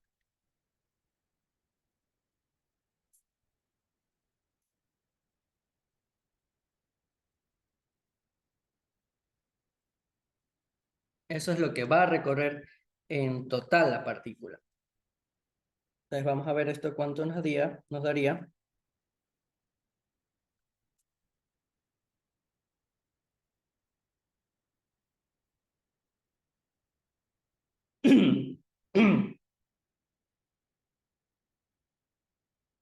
Entonces, la distancia total que va a recorrer la partícula sería 1143, ¿cierto? 1143.2 metros.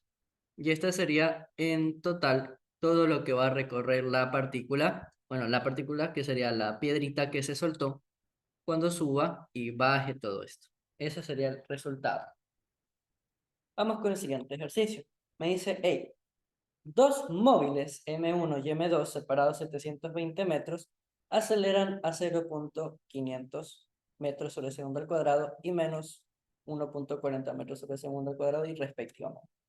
Pero, ojo, pero M2 arranca con un retraso. Esta palabra retraso es muy importante por lo siguiente. Mira, ¿qué significa que haya un retraso?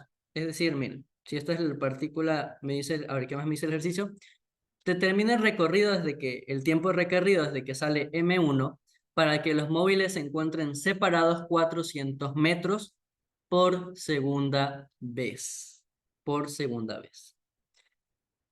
Considere que la posición inicial de M1, ok, esta va a ser M1, es 0, y que la posición inicial de M2, es decir, esta posición inicial de B, es más 720 metros. Ok, ya. ¿Qué significa que hay un retraso de 10 segundos? Que si esta partícula aún no ha arrancado 10 segundos, obviamente la partícula M1 ya se va a estar moviendo por 10 segundos de ventaja, ¿verdad? Va a estar moviéndose 10 segundos hasta que va a estar en esta posición. Y recién cuando llega a esta posición, la partícula M2 se va a mover hasta que se van a encontrar en un punto de encuentro, ¿cierto? Ahora, ¿cómo podemos plantear esto? Pues bueno, voy a dejar el gráfico aquí, que el tiempo que le toma a la partícula M1 moverse todo esto, ¿cuánto va a ser? Pues va a ser estos 10 segundos más este tiempo de encuentro, que va a ser el que le toma moverse de aquí a acá y encontrarse con la partícula B, que es el mismo que va a tener la partícula M2 para encontrarse. Eso es lo que significa. Entonces, ¿cómo yo puedo plantear esto como una ecuación? Pues podemos plantearlo de la siguiente forma. Vamos a dejar esto ahí planteado.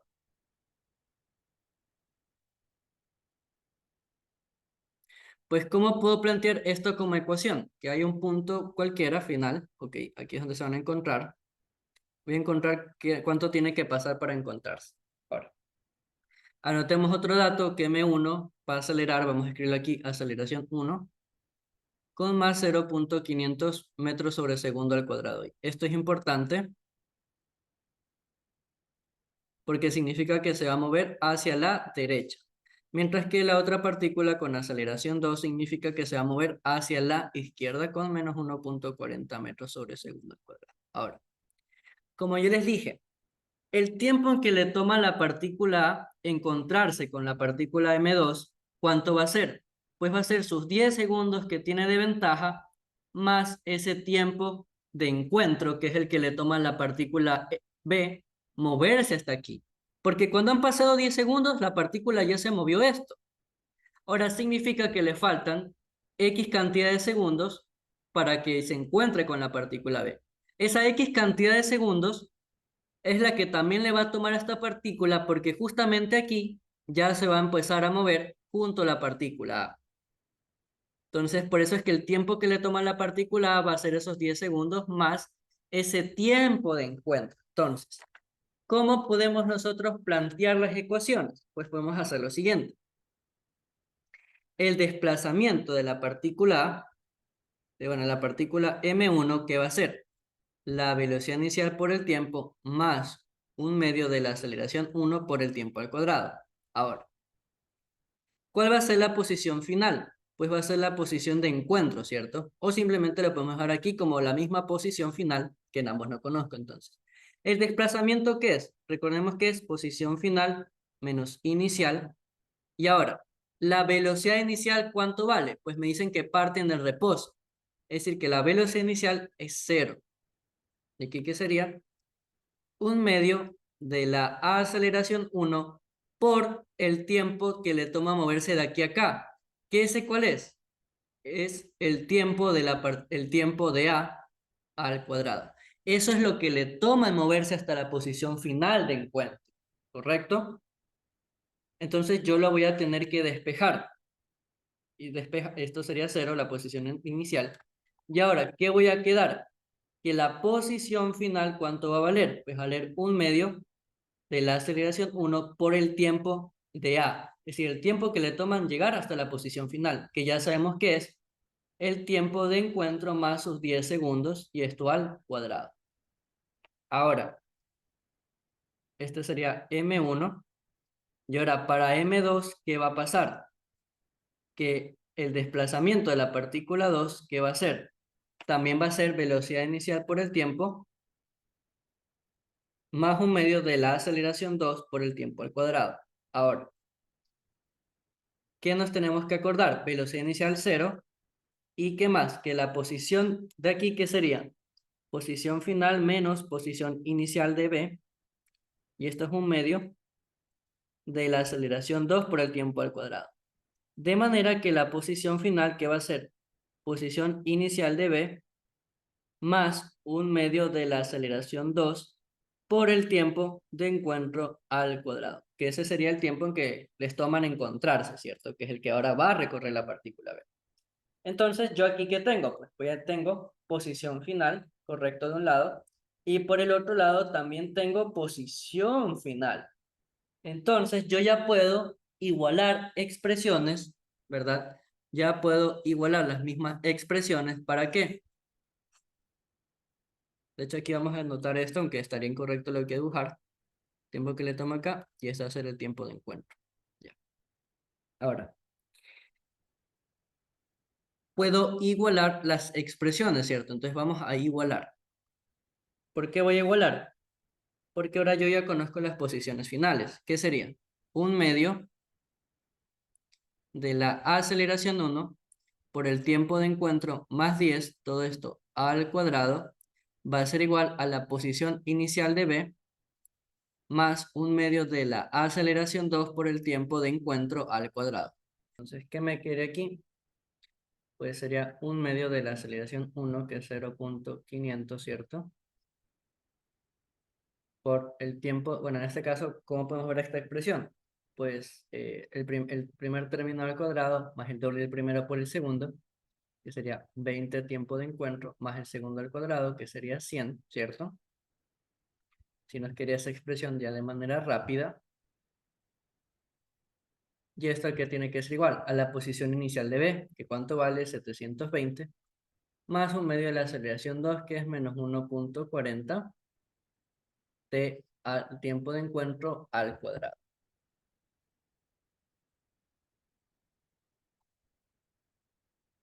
Ahora podemos simplificar.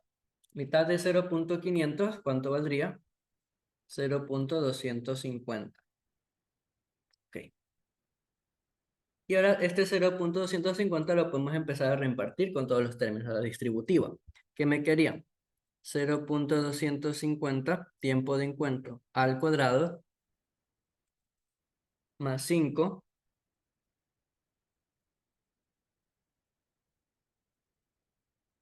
de 0,0 el tiempo de encuentro más 25.0, ¿cierto? 25.0, y esto nos quedaría en este lado. En cambio, por la derecha sería 720, ¿cierto? Ya 720, de hecho voy a escribir esto mejor. Ya 720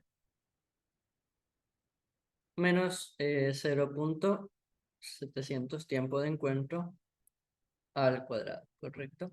Entonces, ahora yo ya tengo una expresión cuadrática. Entonces, ¿qué es lo que tengo que hacer? Pues tengo que simplemente despejar a cero, ¿verdad? Para así mi expresión cuadrática se me haga mucho más fácil de trabajar. Entonces, ¿qué tendría por un lado? Sería 0.250.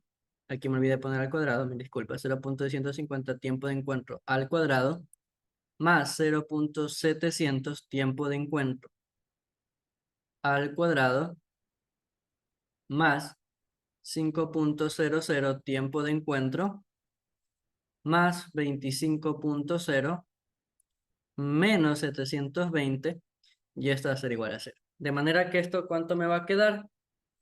0.950 tiempo de encuentro al cuadrado más 5.00 tiempo de encuentro, y 25 menos 720 nos quedaría menos 695. Y esto es igual a 0.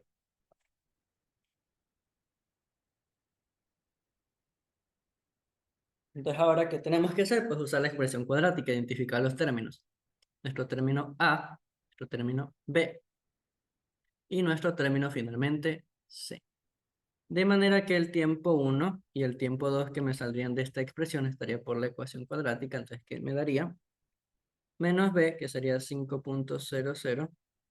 Bueno, mejor vamos simplemente a escribirlo, la expresión de la fórmula general. Entonces sería menos B más menos la raíz de B al cuadrado menos el cuádruple de A por C. Y todo esto estaría sobre el doble de A. Ahora vamos a ver en calculadora cuánto nos da estos valores. Tum, tum. Pues nos da que el primer tiempo para el encuentro, ¿cuánto va a ser? 24.5 segundos. Y el segundo tiempo de encuentro que me podría dar es de menos 29.8 segundos. Ahora, ¿cuál es solución y cuál es no? Pues obviamente el tiempo negativo no es solución. Y el tiempo que sí me va a dar como solución, pues es obviamente el tiempo positivo, es decir, los 24.5 segundos. Esta es mi solución. Ahora, esto no es lo que yo necesito, porque me dice qué cosa, que yo tengo que calcular todo el tiempo que le toma la partícula 1 hasta que se vuelvan a encontrar separados 400 metros por segunda vez. Y consideremos que la posición inicial de M1 es 0. Entonces, ¿eso qué significa? Que ahora yo puedo realizar el siguiente análisis. Ahora yo sé que se van a encontrar una posición final de encuentro que yo la desconozco porque no la voy a calcular, ya van a ver por qué. Donde aquí va a estar M1 con su aceleración 1, ¿cierto? Y ahora va a tener una velocidad 1 que yo no conozco, pero la vamos a poder calcular. Y tenemos a M2 con su propia aceleración 2 y ahora una velocidad 2. Entonces, ¿Cómo puedo calcular las velocidades con las que van a llegar ahí? Y ahora yo voy a decir esto que es la posición inicial. Ya van a ver por qué hago este análisis. El análisis que voy a hacer es el siguiente. Si yo digo que ahora este es el cero va a ser donde se encuentran, ¿ok? En esta posición donde se encuentran, ¿qué puedo hacer? Fíjense que a la izquierda la partícula M2 va a tener que recorrer cierta distancia, 2, y esto en una cierta distancia, 1, de manera que ahora van a estar separados por segunda vez 400 metros. Pero, ¿qué significa? Que ahora va a estar M1, ¿cierto? Aquí, y M2 va a estar acá. A esto es lo que se refiere con que tienen que volver a estar separados, ¿cuánto? 400 metros. Entonces, ¿cómo puedo calcular la velocidad con la que llegan ahí? Pues recordemos que el tiempo de A, ¿cuánto va a ser? Pues va a ser los 10 segundos más el tiempo de encuentro. Y el tiempo de la partícula B, pues simplemente es el tiempo de encuentro, y esto ya lo calculamos, simplemente es 24.5 segundos. Y el tiempo de la partícula A, pues en cambio va a ser 34.5 segundos.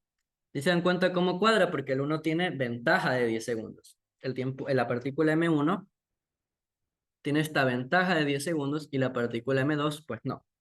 Entonces, si yo quiero encontrar esta velocidad 1 con la que llega la partícula hasta la posición de encuentro, ¿cuál sería? Pues la expresión velocidad 1, de hecho mejor vamos a escribirlo aquí, van a ver por qué. Para M1, ¿qué puedo hacer? Pues la velocidad final es igual a ¿qué? Velocidad inicial más la aceleración 1 por el tiempo. Entonces, la velocidad inicial la vamos a tomar desde cuando la partícula había salido, es decir, ¿desde dónde? Desde aquí, para calcular cuál es la velocidad con la que llega a la posición de encuentro. Eso es lo que voy a hacer.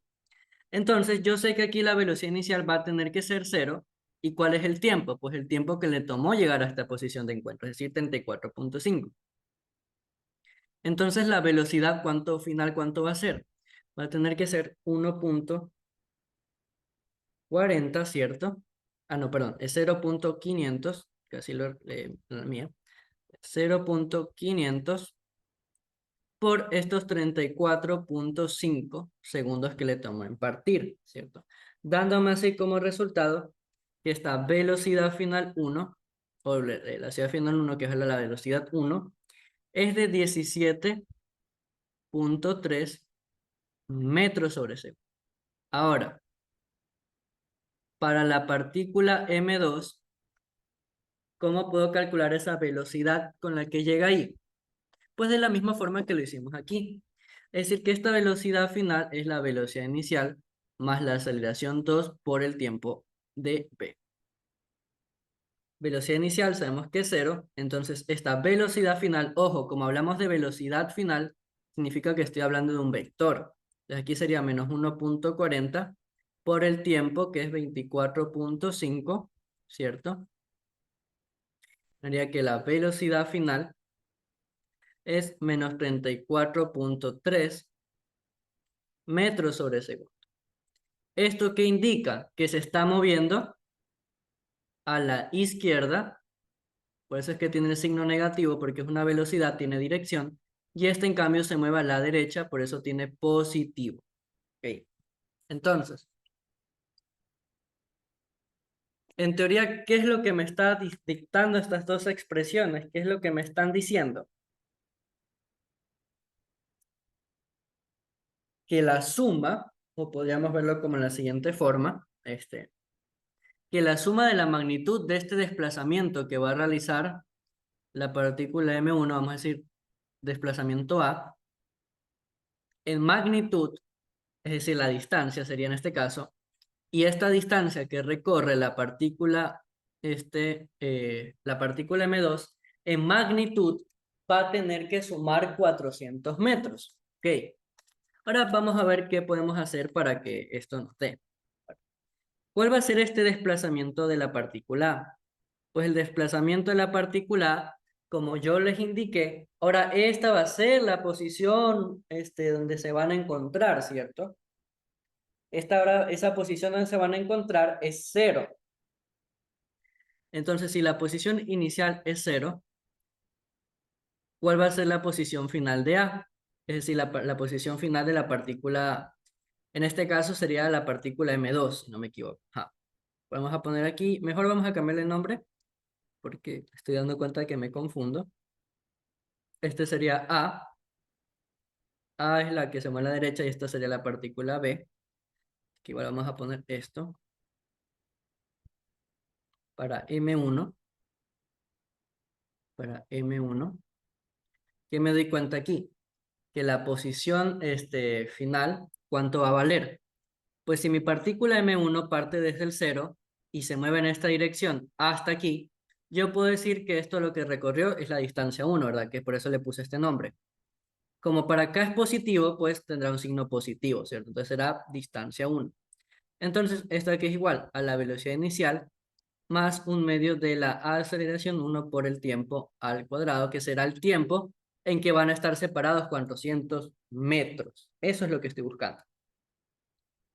Ahora, ¿qué más? Yo sé que la velocidad inicial pues va a tener que ser la velocidad 1. Por eso es que yo calculé cuál es la velocidad 1 con la que llegan ahí, para analizar este tramo. Entonces la velocidad 1, ¿cuánto vale? 17.3 metros sobre segundo. Ahora, ¿qué me quiere aquí? Posición final menos posición inicial, ser velocidad inicial por el tiempo, más un medio de la aceleración 1 por el tiempo al cuadrado, ¿cierto? Y aquí, ¿qué me queda? La posición final, la posición inicial vale 0. La posición final, ¿cuánto vale?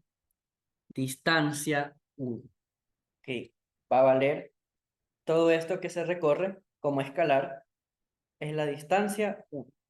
Ahí voy bien.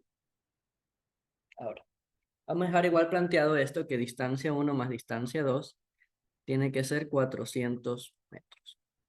Ahora, aquí reemplazando datos que me quería, 17.3 por el tiempo, más un medio de esa aceleración que es 0.500, tiempo al cuadrado, y esto que me quería, que la distancia 1 sería 17.3 t más 0.250 t al cuadrado. Ok, ahí vamos a dejar stand-by esa expresión. Y esto vamos a dejarlo planteado aquí arriba. Ahora, ¿qué podemos hacer ahora? Para M2, ¿qué puedo observar? Que la posición inicial también es 0, mientras que su posición final va a ser el negativo de la distancia 2. ¿Negativo por qué? Porque si aquí es el 0 y para acá está lo negativo y para acá está lo positivo, entonces tiene que valer, si acá es x positivo y acá es x negativo, tiene que valer este punto menos de 2. Entonces, ¿qué me va a quedar aquí? Que ese desplazamiento b que realiza la partícula M2, que es la velocidad inicial, que la velocidad inicial ya sabemos que es la velocidad final, aquí le ponemos el nombre, velocidad 2, ¿cierto? Va a ser la velocidad 2, vamos a dejar esto separado aquí, para no confundirme, velocidad 2 por el tiempo más un medio de su aceleración 2 por el tiempo al cuadrado. Entonces, igual aquí vamos a anotar para que no nos olvidemos que la aceleración 2 es de menos 1.40 metros sobre segundo al cuadrado i. Y la aceleración 1, que ya la anoté, es de 0.500 metros sobre segundo al cuadrado.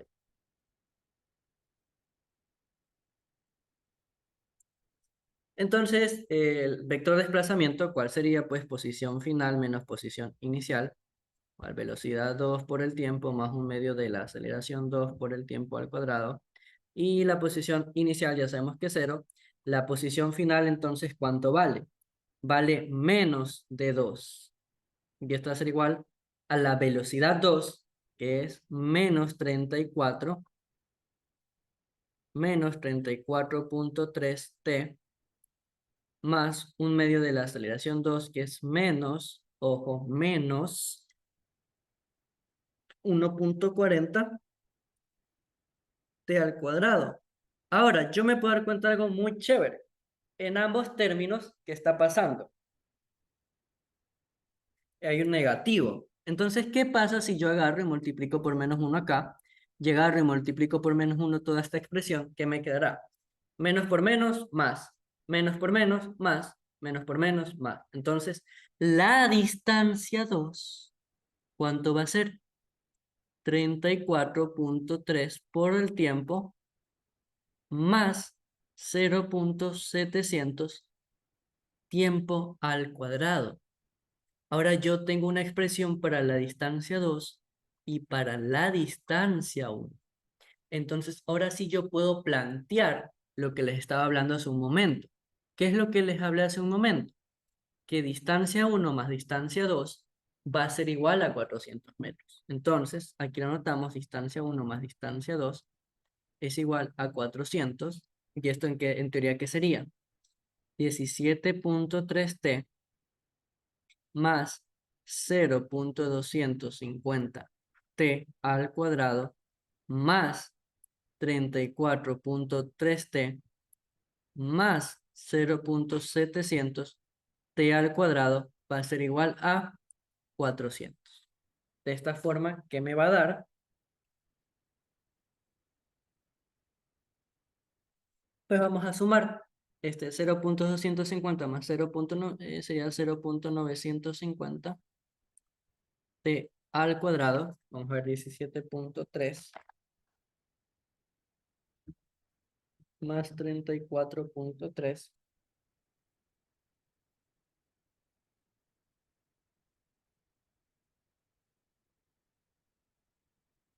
es 51,6 t, ¿verdad? Más 51,6 t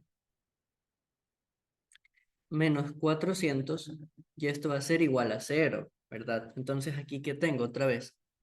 Término A, tengo el término B y tengo el término C. Esto, en otras palabras, ¿qué me va a dar? Pues otra vez la fórmula general. Tiempo 1, tiempo 2 va a ser igual a ¿qué? Menos B más menos la raíz cuadrada de B al cuadrado menos el cuádruple de A por C sobre el doble de A. Ahora vamos a ver cuánto nos quedaría esto en la calculadora. De manera que ahora me queda que este tiempo 1, vamos a redondearlo, este tiempo 1 es de 6,90 segundos y que el otro tiempo que me va a quedar, ¿cuánto va a valer? Va a valer un tiempo negativo entonces, a menos 61,2 segundos. Entonces, este resultado sabemos que no es correcto y este va a ser el correcto. Es 6,90 segundos. Entonces, esto es el tiempo en que les toma ahora otra vez separarse, pero ese no es el tiempo total, porque me preguntan cuál es el tiempo que se va a mover A. ¿Cuál entonces va a ser todo el tiempo que se va a mover A? Pues la suma de todos estos tiempos que hemos encontrado, ¿verdad? Entonces todo el tiempo para la partícula A, ¿qué va a ser? Este tiempo de encuentro más este tiempo 1 más esos 10 segundos de ventaja. Mientras que le toma el tiempo de B para la partícula, para que vuelvan a estar separados, simplemente es tiempo de encuentro más este tiempo. Que todo esto ya lo calculamos. De esta forma, ¿qué me queda? 6,9 segundos más, ¿cuál era el otro valor? 24,5 segundos más estos 10 segundos. Y este sería el tiempo de A, ¿cierto? Entonces, el tiempo de A, ¿cuánto nos daría? Vamos a ver en la calculadora.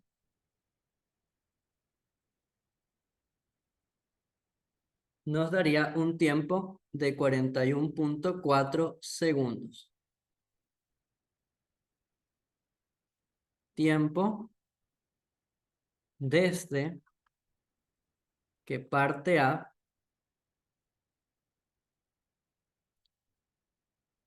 para volver a separarse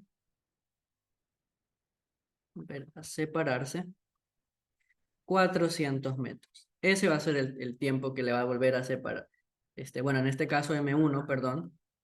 Estoy muy acostumbrado a ponerle este nombre, sería M1. Y ahora, ¿cuál es el tiempo de la partícula B? Pues en cambio el tiempo de la partícula B pues sería, vamos aquí a borrar, el tiempo de la partícula B, tiempo 1, ¿cuánto va a ser? Pues simplemente será sumar 6.9 segundos más 24.5 segundos. ¿Y esto cuánto va a ser? 6.9 más 24.5 nos da que el tiempo de B simplemente es 31.4 segundos. Ahora, esta sería la solución que me piden que todo lo que ese tiempo da. Ahora, ¿cómo podemos comprobar estos resultados? Pues los podemos comprobar a través de ¿qué cosa? De estas dos expresiones de la función de la posición final de encuentro. ¿Por qué podemos usar esas dos expresiones? Por lo siguiente. Ahora estarían en función del tiempo en que le toma la partícula B moverse. Entonces, vamos a ver una gráfica que yo puse en GeoGebra justamente para les enseñarles el gráfico. Si se dan cuenta, esta función g de x es de la partícula que se mueve hacia la izquierda, en función de su tiempo. Y esta partícula f de x es la que tiene los 10 segundos de ventaja, por eso dice x más 10. Ahora, estos 31.4 segundos es justamente la recta horizontal que escribí aquí, que es de 31.4 segundos. Y ahora, ¿por qué puse estas dos rectas aquí? Por lo siguiente. Porque aquí, ¿qué me está diciendo este punto? Me dice que es el punto de 31.4 con la posición, vamos a poner 29.8. ¿Ok? Y ahora el punto en cambio de acá, para la partícula pues verde, o sea, la partícula, esta sería M2, si no me equivoco, no, esta sería M1, esta M2. ¿En dónde está? 428.4. O ahí, punto 49. Esto sería en X, okay, medido en metros. Vamos a poner, bueno, mejor vamos a poner el punto, como es debido. Aquí vamos a poner que 31.4 estaría en segundos, 29.8 en metros. Y este punto de acá, ¿cuál sería? 31.4, ¿cierto? Punto que dijimos que es segundos, coma, 400.28 y esto estaría en metros. Ahora, ¿por qué puedo corroborar que esto es respuesta? Porque esto de aquí con esto de acá me daría en teoría esa separación de 400 metros. Entonces, si yo resto estos 428 con esos 29.8, me daría aproximadamente 428 menos 29.8, me da 398.1, es decir que más o menos perdimos un poquito de respuesta, un poquito de desviación por los decimales. Entonces por eso nos podemos dar cuenta que en efecto nuestra respuesta está correcta. La respuesta está dentro de un margen de respuesta válido. Entonces, ¿cuál va a ser la respuesta? Pues la respuesta final es que el tiempo de A es 41.4 segundos, ¿correcto? Entonces, esa va a ser la respuesta para este ejercicio. Entonces, esta sería la retroalimentación para esta LG. Y espero que les sirva de mucho para que puedan retroalimentarse y puedan saber cómo podrían haber resuelto esta LG. Un gusto haberlos tenido este video y cuídense mucho.